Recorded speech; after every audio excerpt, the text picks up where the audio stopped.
Talking to the guys earlier about some of the technical fouls. You got two today. Is that a concern? Yes, it is. How do you solve that problem? Continue to talk to them about it, continue to counsel them on it. We play so hard, we play so emotional, but you can't cross that line.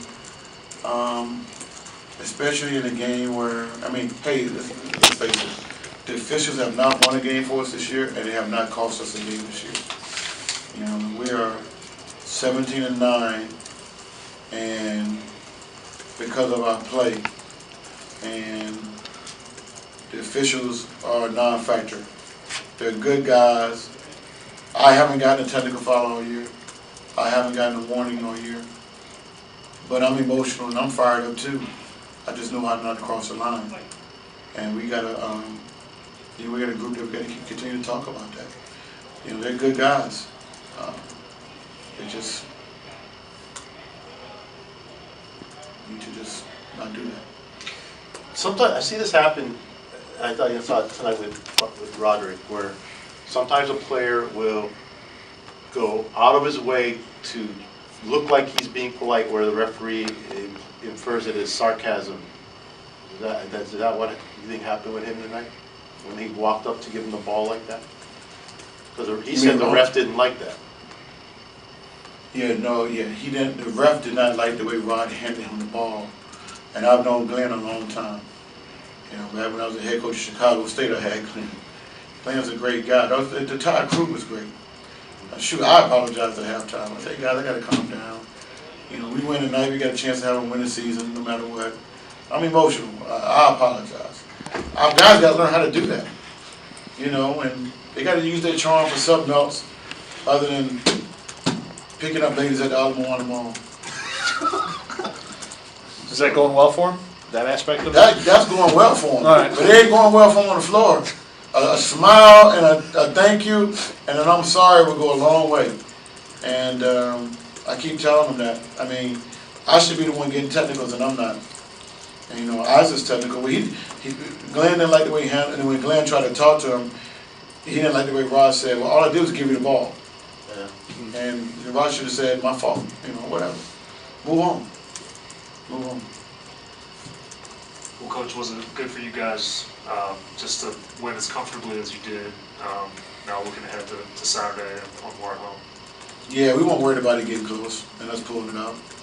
We're not afraid of close games. But we were fine. Either way, we'll take that. Used to it. You know, hey guys, it's been a long season, guys. And, you know, we're still enthused about playing basketball. We're enthused about each other, and you know, today was just an emotional day for me because, you know, to solidify a winning season, although we're still hungry, we got a lot of basketball left. 3 months ago, guys, I mean, this thing was bleak. And it's just a tribute to those guys in that locker room. And I try to concentrate on their strengths as opposed to their weaknesses. And, you know, I'm not, you know, I'm going to get on them about all the stuff they do wrong. I'll be the first one in line to tell them when they do wrong. But this is a special group. Was it safe to have a guy break a record that's more than 40 years old, a record by a guy who played in the Olympics? And you know, I was on the radio, and it's amazing. You know why it's amazing? Because Rod actually came into the year saying, you know, Coach, I want to do something special. So what you want to do? I want to lead the country in steals. Hey, not too many guys are going to say that nowadays. Everybody thinks they're a franchise scorer. You know, most guys say, I want to average 20, I want to take 20 shots, I want to dribble the air out the ball, I want to play 35 minutes a game. This guy's like, I want to lead the country in steals. And he's on his way. I mean, you can coach that. You know, he has a specialty. He's a specialist. And he has no problem owning up to that. And I'm just so happy for him. And I think he'll break his own record next year. I really do. Whatever he ends up with this year, I think he'll break it next year. Coach, we kind of saw the range of emotions when Isaac Fleming had a sequence towards the end of the game. You were falling over and laughing and throwing your towel the next minute. What's it been like coaching a player like that?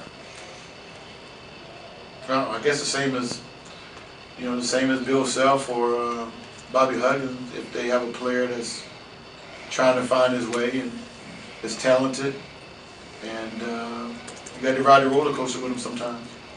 But the one thing about him is I know he's a good teammate. He's a good player, and he's a good kid.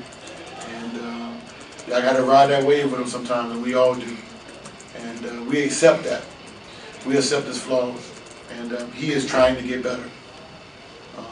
He's playing his best basketball of the year during the road trip, and now he's playing his best basketball, and we need for him to get better.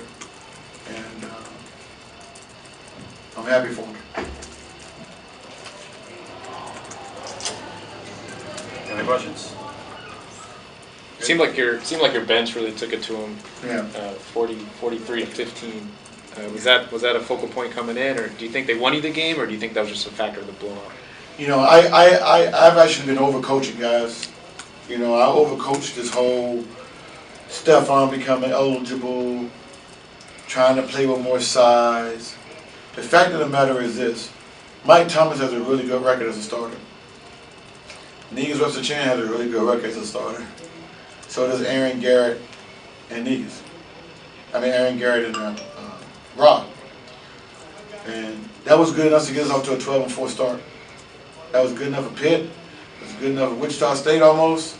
It's good enough for Colorado and Nebraska. It should be good enough for the teams in the Big West. I probably have disrupted this group a little bit by coaching the potentiality of going huge, of starting those two guys together. And those two guys are really good players. And they both played well tonight. I don't think I necessarily need to start them, especially when our philosophy is defense and up tempo. You know, those guys are going to come in, they're going to play 20, 25 minutes, and they're going to contribute heavily. But, you know, I had to apologize to the team a little bit. I overcoached. I overanalyzed this whole situation. And I'm going back to my core guys. Everybody's going to play. And we should outscore everybody's bench, because we got really good players on our bench. Okay, so are you taking a page out of Charles Barkley's playbook then and go not using analytics? Yeah. Charles, me and Charles, we both from the South, but he's from a different part of the South than I am.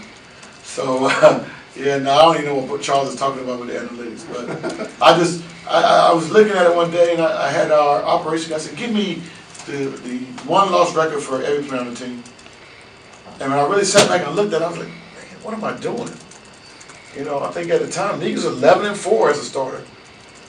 You know, Mike Thomas was like maybe, 14-6. You know, I'm bringing him off the bench. Like, what am I doing? You know, it's not like we got 9, 10 guys that can play. So we may as well just ride the horse that brought us and let those other guys come in and. So when you say you're overcoaching, you mean that just in some ways? Or? Well, I mean, what I mean was I said, okay, I'm going to start big. We get into the Big West play, I'm going to go huge. I'm going to go, Twin Towers and throw it inside and pound them. We're a defensive, athletic, quick footwork team. Mm-hmm. You know, and then when I started those guys, maybe Negus didn't play as well off the bench. Maybe Mike didn't play as well off the bench. So now I just got to go back to my original group. Everybody's going to play. They accept that. They love each other. They push for each other, and now everybody's comfortable. Everybody was comfortable tonight. And you don't really have enough big guys where you can risk getting them in the quick foul trouble too. I mean, Jason would pick up early fouls. Jason would come in and be an assassin to start and play comfortable and not have so much pressure on them. And but all those guys are going to play. We need all of them to play well.